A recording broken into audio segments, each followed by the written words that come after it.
Sărut mâinile și bună seara! Pentru că această prelegere numărul 2, care are titlul De ce să învățăm, va fi difuzată pentru prima oară seara, urmând în seara de miercuri 10 iunie 2020, urmând ca dumneavoastră, bineînțeles, să o puteți, după ce postez linkul pe Facebook sau după ce intrați la partida mea pe YouTube, să o puteți viziona oricând. Deci, haideți să vedem care pot fi motivațiile învățăturii. Care pot fi motivațiile învățăturii de carte? De ce trebuie să învățăm carte? Această temă este foarte, foarte complexă și foarte complicată. Adică a spune de ce să învățăm carte, de ce, care este scopul, care este finalitatea învățăturii de carte, care e motivul, este foarte complicat. Pentru că învățătura de carte nu-și arată rezultatele imediat. Ea trebuie să aibă ceva timp pentru ca prin acumulare, prin coroborare, prin conexarea informației, prin continuitate, prin efort, prin dorința de învățare, ca să-și arate în final rezultatele. Deci este o problemă de lungă durată și datorită faptului că transformările sunt în principal în capul nostru, deci invizibile cu ochiul liber. Transformările creierului nu se văd. Nu se văd cu ochiul liber, nu se știe ce se întâmplă sub scalpul nostru, nu se văd modificările creierului, nu se vede modificarea peisajului creierului, nu se vede modificarea formei și depunerii de substanță cenușie. Deci pentru că este invizibilă, pentru că necesită timp, pentru că e un proces foarte complex și care necesită foarte multă energie și efort, este foarte complicat de arătat de ce trebuie să învățăm, care sunt avantajele, cel puțin așa cum am spus aparent la prima vedere. Greu de lămurit prin explicații și tocmai de aceea, după ce am să vă prezint rolul învățăturii de carte, așa cum am să pot și eu cu argumentele respective, am să vă spun la sfârșit, o povestioară care poate vă va face o imagine mai sugestivă în mintea dumneavoastră și vă va ajuta să aveți o reacție de tip Evrika, de tip revelație, de tip euristic, adică am descoperit, Evrika. Această povestioară sunt sigur că vă va ajuta la acest lucru, dar ea va fi spusă de mine la sfârșit. Ceea ce vă pot spune la început este că vă trebuie încredere în spusele profesorilor, în invitațiile la învățătura de carte, în promisiunile care se fac. Vă trebuie încredere și vă trebuie dedicare pe calea aceasta a învățăturii de carte. Și ceea ce vă pot spune eu este că nu veți regreta nicio secundă din tot efortul pe care îl veți depune. Există foarte mulți care spun, da, dar costă bani, costă timp, costă efort, învățătura de carte costă foarte mult. E posibil să coste, dar vă rog frumos să puneți în balanță, să comparați costul învățăturii de carte cu costul lipsei învățăturii de carte. Cu alte cuvinte, cât veți suferi și cât nu veți realiza și ce rău vă va părea dacă nu veți învăța carte într-o societate care se culturalizează și se intelectualizează, într-o societate care se dezvoltă și când toți cei din jurul dumneavoastră se vor ridica, vor învăța carte, vor crește în competență și, bineînțeles, vă vor fi șefi. Faceți comparație, deci, între costul învățăturii de carte și costul absenței învățăturii de carte. Costul inculturii, al ignoranței, al lipsei de calificare, al imposturii, al ratării, al marginalizării. Puneți aceste lucruri în balanță și veți vedea că oricât ar costa învățătura de carte, aș putea spune, oricât ar costa, e mult mai grav și mult mai scump, mult mai costisitor să nu avem învățătura de carte, să nu ținem pasul cu societatea și cu ceilalți din jurul nostru. Știți foarte bine ce se spune, că în 10 ani toate profesiunile vor fi altele, vor fi noi. Deci trebuie să ținem pasul și nu putem ține pasul decât dacă învățăm carte. Cu alte cuvinte, putem să ne reprofilăm pe o nouă profesiune decât dacă avem ca bază o altă profesiune. Deci este obligatoriu să avem această profesiune ca bază ca să progresăm către o nouă profesiune. Este absolut obligatoriu. Și vom vedea cum societatea se mișcă, vom vedea cum noi, dacă rămânem pe loc, vom avea numai de pierdut. Einstein obișnuia să spună despre cultură, despre educație, în fine, le folosea el oarecum cu titlul echivalent, sinonimic. Zice, educația este ceea ce ne rămâne după ce am uitat tot. Da. Criticii vor spune, păi dacă uităm tot, de ce să mai învățăm? Vedeți? Numai un ignorant poate să spună așa. Pentru că cine are știință de carte, cine are minte și bun simț, înțelege că pentru a uita tot trebuia să avem ce uita.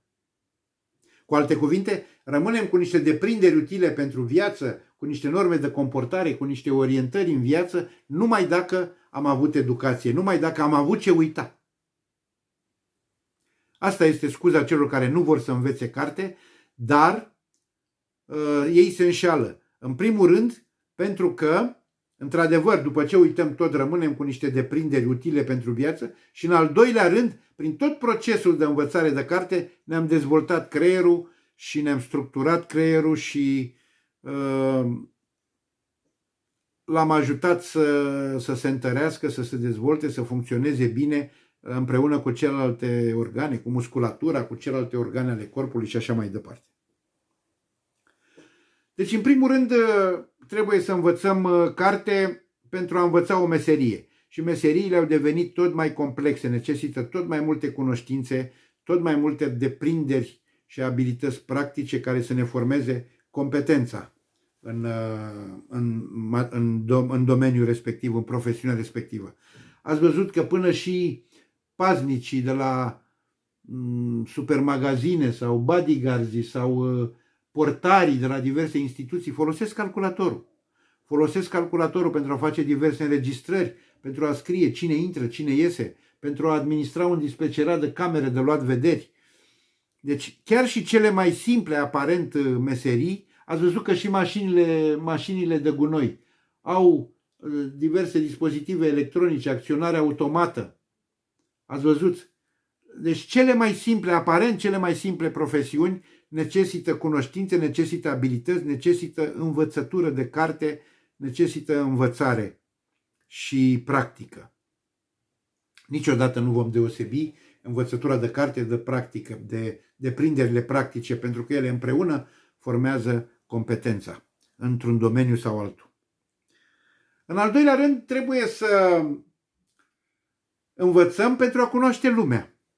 Pentru că sunt părți ale globului pe care nu le vom vedea niciodată sau părți ale universului pe care nu le putem imagina și oricum nu le vom vizita niciodată, dar putem avea idee despre ele citind cărți, dezvoltându-ne în felul ăsta imaginația, putând să călătorim în lumi noi, în lumi fantastice. Ne dezvoltă imaginația, ne dezvoltă fantezia, ne dezvoltă creativitatea, ceea ce este foarte important. Pentru ca să știm cum e la Polul Nord, trebuie să citim Colț alb. O carte, un roman scrisă de Jack London, care ne va duce la Polul Nord, care ne va arăta cum sunt urșii, care ne va arăta cum sunt focile, cum e zăpada, cum e gheața, cum e clima, cum e cerul, cum e temperatura, cum bate vântul. Altfel, s-ar putea că să nu ajungem niciodată la Polul Nord și atunci cartea, această călătorie în imaginar, cartea este singurul mijloc, singura navă, singurul mijloc de transport, singura posibilitate de a ajunge acolo.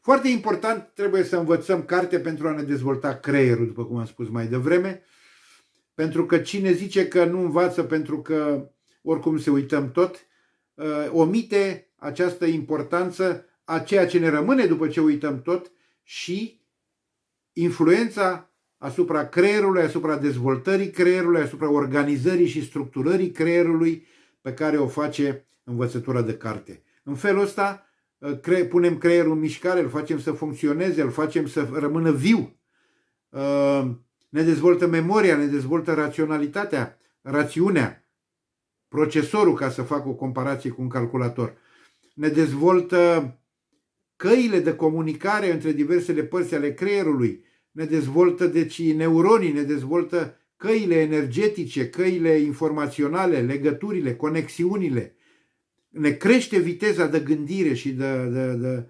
reacțiune la anumite evenimente. Deci ne dezvoltă creierul, ne-l organizează, ne disciplinează, ne disciplinează activitatea, ne-l structurează, ne creează ceea ce am spus, acea materie cenușie care se dezvoltă, se structurează, se îngroașe și se formatează, așa se formează ca o formă de relief în zona de creier solicitată pentru domeniul respectiv. De asemenea, ne trebuie învățătură de carte pentru a ne ajuta în profesiune. Pe lângă faptul că învățăm profesiunea respectivă, ne ajută să o integrăm în societate, să o integrăm între alte profesiuni, să-i vedem locul ei pe orizontală și pe verticală. Ne ajută să relaționăm, să o punem în relație. Ne ajută să vedem care sunt profesiunile sau domeniile alăturate pentru a ne dezvolta mai bine însăși profesiunea noastră. De exemplu, dacă știm economie, dacă mai știm și o limbă străină sau două limbi străine sau trei limbi străine, ne crește capacitatea de documentare, ne crește capacitatea de cercetare, de comunicare. Vă dați seama ce forță are cineva care cunoaște trei limbi străine și care în felul ăsta are o capacitate multiplicată de documentare, o literatură superioară în domenii, în țări și în domenii mai avansate. Sau, dimpotrivă, dacă este, de exemplu, cineva are meseria de jurist, ce domeniu îi trebuie lui alăturat? Sigur, îi trebuie limbi străine, să învețe drept comparat, sau să practice în străinătate, sau să se întâlnească cu clienți străini, sau trebuie să știe economie, poate ajunge pe o funcție politică, funcție de ministru, dacă este și jurist și economist, are cu tot o altă viziune, o altă capacitate conceptuală, managerială, o altă capacitate intelectuală de a face față cerințelor domeniului respectiv. Și lipsa acestor competențe, lipsa învățăturii de carte o vedem, din păcate, la foarte mulți demnitari contemporani de-ai noștri și care sunt slab pregătiți, dar noi îi plătim cu bani foarte mulți. Nu va mai dura mult această minciună, această înșelătorie, pentru că, într-adevăr, adevărul va ajunge să fie strigat de pe acoperișurile caselor. Minciuna are picioare scurte, cum zice poporul român, iar ulciorul nu merge de multe ori la apă. Abraham Lincoln obișnuia să spună: puteți înșela pe toată lumea pentru scurt timp. Puteți înșela, puteți păcăli puțini oameni pentru totdeauna. Dar niciodată nu veți putea păcăli pe toată lumea pentru totdeauna. Deci, în final, minciuna va ajunge să împiedice, are picioare scurte, nu va ajunge departe, iar adevărul va ajunge să fie strigat de pe acoperișurile caselor.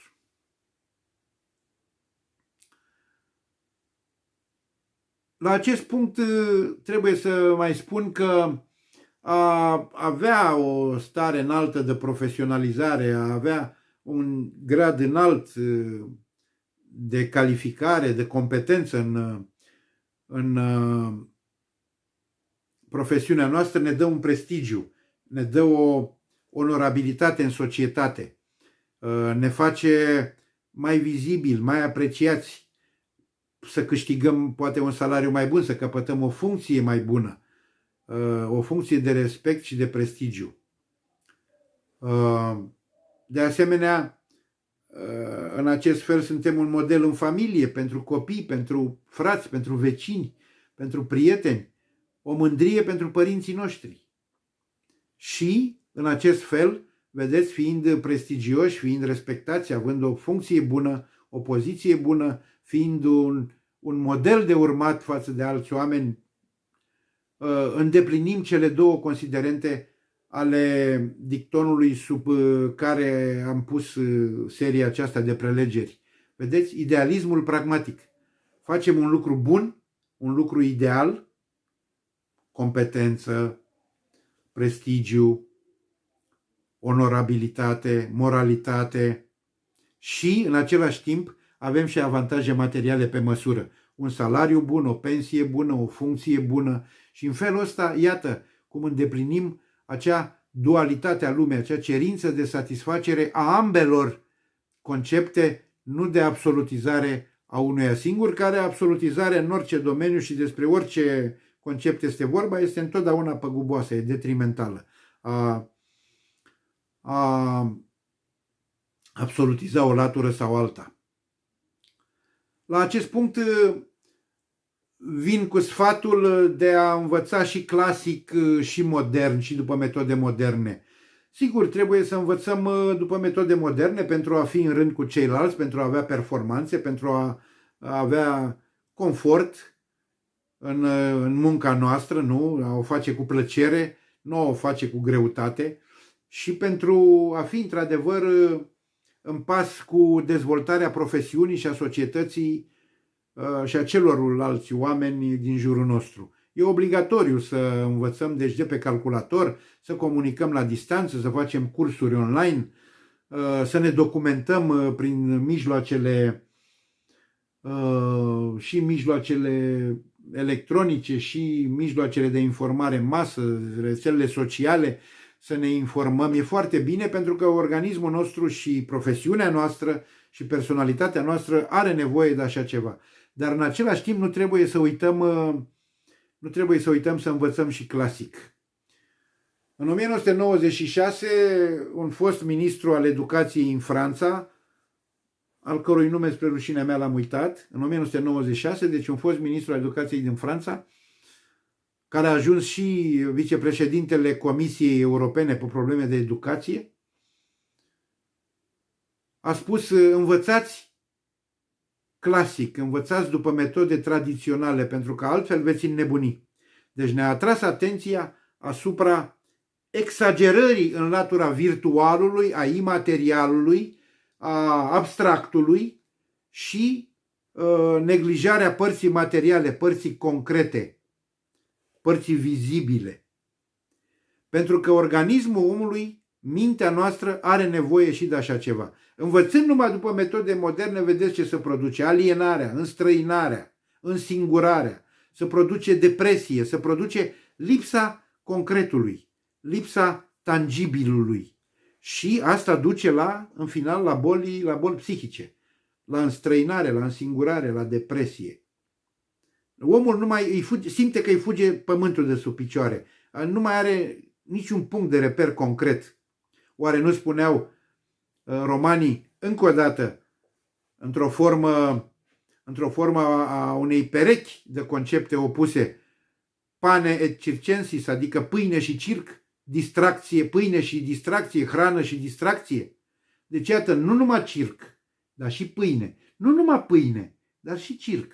Cel mai bine vedem prezența și armonia între aceste și succesiunea, algoritmarea acestor elemente opuse în piramida lui Maslow, pe care o vom analiza poate în prelegerea 7, poate 8, nu știu exact. Piramida lui Maslow, în care veți vedea cum face trecerea de la elementele materiale către elementele intelectuale și spirituale, deci de la material la spiritual, de la concret la abstract, pentru că organismul omului are nevoie de ambele componente, are nevoie, de exemplu, și de dragoste și de hrană. Nu se poate numai dragoste fără hrană, fără casă, fără haine și așa mai departe. Vom vedea foarte bine această gradare și această succesiune la piramida lui Maslow. Deci asta ca să facem o completare la ceea ce am spus mai devreme, să nu considerați că vorbim despre intelectualizarea profesiunilor, despre informatizarea profesiunilor, despre a ține pasul cu ceilalți, vă instig cumva să pierdeți contactul cu cartea, cu concretul, cu substanța. În fond, pentru cine a citit deja destule cărți și a dat seama cât de important este să simți o carte în mână, să o citești, să o răsfoiești, și este foarte, foarte plăcut și ajută foarte mult la înțelegerea textului și a mesajului cărții. Dar despre cărți, despre cum se citește o carte, vom mai discuta la lecția, poate chiar la lecția următoare, cum să învățăm. Nu, de fapt, lecția următoare este ce să învățăm. Și apoi, după ce vom ști ce să învățăm, vom discuta cum să învățăm. S-ar putea chiar ca pentru un om sărac, pentru un copil sărac, învățătura de carte să fie singura șansă în viață. Dacă nu are titlu nobiliar, dacă nu are avere, dacă nu are relații extraordinare din familie sau din alte contexte, învățătura de carte l-ar putea ajuta să se ridice în viață, să se ridice și el în viață, să capete o profesiune bună, să câștige un salariu bun, să aibă niște perspective profesionale și la pensie bune, să aibă o funcție, să aibă și el prestigiu, respect și să se autorealizeze, să fie, să se dezvolte și să se simtă în același timp și util societății, că nu e vorba numai pentru persoana noastră, este vorba și despre, cum am spus încă de la început, în prelegerea numărul 1, să facă un lucru și ideal, bun, să aibă și consecințe materiale bune.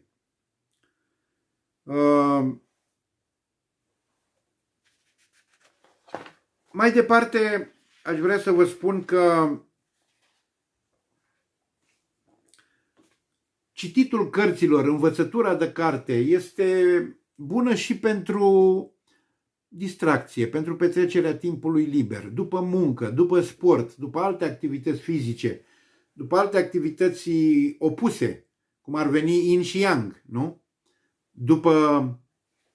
După muncă și mai ales dacă munca nu este intelectuală, și după sport, după activitate fizică, după plimbări, după alte activități de acest gen, să zicem neintelectuale, cititul unei cărți ne relaxează și ne ajută să ne dezvoltăm, cum am spus mai devreme, și inteligența, și viziunea, și fantezia, și creativitatea, și imaginația, să pătrundem în lumi în care altfel n-am putea intra niciodată, să cunoaștem mai bine lumile cunoscute, să înțelegem, să cunoaștem personaje interesante, sau cum ar fi literatura science fiction, Herbert George Wells, sau alții scriitori celebri de science fiction, să ne dezvolte imaginația, să vedem, să prospectăm viitorul, să vedem ce ne așteaptă, cum va fi viitorul, cum se va dezvolta umanitatea și așa mai departe. Ce pericole ne pasc. Da. Deci pentru distracție, pentru petrecerea timpului liber, uneori lectura de carte este foarte, foarte bună. Ce să vă spun, nu doresc la nimeni să fie bolnav, nu doresc la nimeni să stea la pat, cum se spune, sau să fie spitalizat, dar chiar în asemenea situații, citirea cărților este foarte, foarte bună, sau poate aș putea spune chiar mai mult în asemenea situații, citirea cărților este foarte bună. Eu când am avut piciorul rupt în 1983, am stat 6 săptămâni în gips, am citit 5 cărți, 5 tratate românești și străine, care mi-au marcat viața, mi-au marcat existența și care mi-au deschis așa perspective intelectuale încât și astăzi îmi sunt foarte utile în partea economică, în partea juridică, în partea de argumentație, de logică, de filozofie. Sunt extraordinare, extraordinare. Deci, acestea ar fi principalele probleme. Acestea ar fi principalele probleme și, după cum v-am spus, am să vă spun o povestioară. Am să vă spun o povestioară care, într-un fel, va explica mai bine de ce trebuie să învățăm. Într-un fel, va aduce și o conotație sentimentală sau emoțională, ca să zic așa, pentru că și între emoție și între subiectiv și obiectiv trebuie să existe un echilibru în procesul de învățare. În fond, motivația este întotdeauna subiectivă, emoțională și tocmai de asta v-am spus că trebuie pornit de la încrederea în profesor. Dacă aveți încredere în profesor ca element subiectiv, ca element emoțional, ca element spiritual, veți avea rezultate bune în procesul de învățare. Și spuneam că această povestioară are să vă lege, poate, sau să vă deschidă niște canale, să vă lărgească niște canale în creier, în acest proces de înțelegere. Spuneam că este greu de explicat în cuvinte, nu știu dacă ce am făcut până acum a fost de ajuns, tocmai de aceea vin cu această povestioară. Un băiat, un copil la țară, avea opincuțele stricate, rupte și a spus, s-a dus la tăticăsul care lucra în grădină, zice: tăticule, te rog frumos, cumpără și mie o pereche de opincuțe noi, că uite, astea mi-au rămas și mici, sau și rupt, sau stricat, mi-intră praf, noroi, te rog frumos, cumpără-mi o pereche nouă de opincuțe. Tăticul lucra în grădină și a zis: da, sigur că da, fără discuție, îți cumpăr o pereche de opincuțe noi. Dar te rog și eu ceva, du-te și vântură o grămăjoară de grâu din pot, te rog frumos, până termin și eu aici, du-te și tu și vântură grâul ăla, te rog. Copilul se duce, urcă scara, ajunge în pot și vede într-adevăr grămăjoara de grâu și își spune în șiretenia lui copilărească: de unde o să știe tata dacă am vânturat-o sau nu? Stau și eu cât stau aici și o să cobor și o să vedem. N-are el de unde să știe, o să-mi cumpere opincuțele. Stă ce stă acolo, ațipește și ațipește o jumătate de oră și coboară.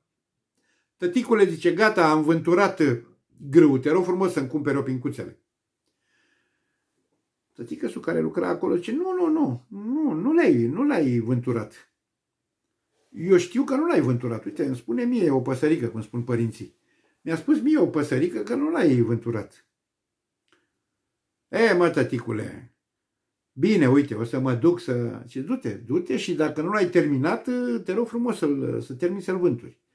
Urcă băiatul iarăși, parcă se ambiționează și mai tare, zice: știe el, nu e aici, de unde să știe dacă am vânturat sau nu? Stau ce stau aici și cobor. S-a ambiționat el așa în felul lui. Cum adică să știe tăticăsul ce face el, care nici măcar nu e de față tatălui acolo? Coboară și ce: gata, tată, chiar am vânturat, uite, am terminat, dă-mi opincuțele. Ce: nu l-ai vânturat, ia haide cu mine. Urcă ei amândoi și într-adevăr găsesc grămăjoara de grâu neatinsă, nemișcată de acolo. Zice: ia vântură. Copilul, cam îmbuvnat așa că a fost demascat, a fost descoperit, se apucă și vântură și când termină de vânturat, găsește la terminare acolo sub grămăjoară o pereche nouă de opincuțe. Și atunci s-a simțit sigur rușinat, i-a mulțumit lui tăticul, dar a înțeles că tot ce obținem, tot ce putem obține, trebuie să obținem prin muncă și prin efort. Așa și noi. Dacă vom învăța carte, dacă vom face acest efort, am spus că este un efort, ca să învățăm carte, la sfârșitul acestui proces vom descoperi grămăjoara, sub grămăjoara de grâu, vom descoperi perechea de opincuțe, vom descoperi premiul.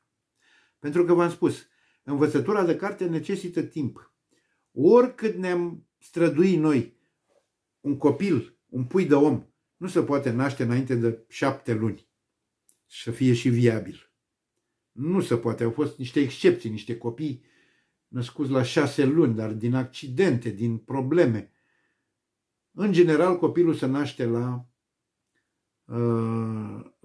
de la 7 luni în sus, la 7 luni și cei mai mulți, bineînțeles, la 9 luni. În niciun caz la 2 luni, pentru că vrem noi să se nască mai devreme copilul nostru. Niciodată. Oricâți bani am plătit, orice am face. Deci sunt niște lucruri care se dezvoltă organic, care au nevoie de o anumită perioadă de timp, de un anumit efort, de o anumită parcurgere a etapelor de început, de maturizare și de creștere până la apogeu. Nu se poate altfel. Și de asta v-am spus, apropo și de învățătura de carte, necesită timp, necesită acumulări, pentru că aceste acumulări duc la salturi calitative. Acumulările cantitative duc la salturi calitative. Este o lege a dialecticii. Cine știe dialectică, cine știe filozofie, înțelege ce vreau să spun și oricum vom discuta și noi despre legile dialecticii, pentru că sunt legile cele mai generale după care se mișcă lumea. Vom învăța și noi despre legile dialecticii, cele 4 legi fundamentale ale dialecticii, exprimate de Hegel și de Marx, dar invers, adică cu capul în jos, cum spunea unul despre celălalt. Și atunci, repet, învățătura de carte ne va aduce premiul, însă după o anumită perioadă de timp, după un anumit efort, după un anumit consum de energie și după un anumit consum de speranță și de așteptare, de răbdare și de așteptare. Însă, premiul este sigur. Nu există ca cineva să învețe, să obțină rezultate, să cunoască bine o profesiune sau un anumit domeniu, fără să fie premiat în final, cum spuneam mai devreme, printr-o profesiune bună, printr-un salariu bun, printr-o poziție socială bună, printr-o funcție bună, printr-un viitor asigurat. Nu se poate. Pur și simplu nu se poate. Sau cum spunea un mare filozof scoțian, niciun om cu adevărat valoros nu trăiește degeaba. Vă mulțumesc foarte mult pentru atenție. Ne revedem vineri, 12 iunie 2020, cu tema numărul 3, ce să învățăm? Vă mulțumesc frumos, seară bună!